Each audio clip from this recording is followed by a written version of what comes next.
కనీస వేతనం కావాలని యూనియన్ అంటుంది. అది అంటే ఒక్కళ్ళే పోరాడితే అవుతుందా? అందరికీ మరి కడుపు మాడిన ప్రతి ఒక్కళ్ళు మరి అడిగితేనే మనకి హక్కులు సాధించుకోగలుగుతాం. మరి మరణం చెందిన వాళ్ళకి మట్టి ఖర్చులైనా కావాలి.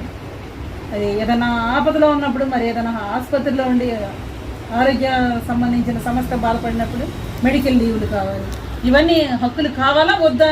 మన ఏఎన్ఎం గారు మంచి అయినంత మాత్రాన మనకి హక్కులు వస్తాయా? ప్రతి ఒక్క వ్యవస్థలోని ఏఎన్ఎం గారికి ఒక వ్యవస్థ ఉంటుంది, వాళ్ళకి ఒక యూనియన్ ఉంటుంది. వాళ్ళ సమస్యలు ఉంటాయి. ఏంటి పోయి ఉన్న ప్రతి ఇంట్లో సమస్య ఉన్నట్టే వ్యవస్థ అన్న తర్వాత అవస్థలు లేకుండా ఉండదు.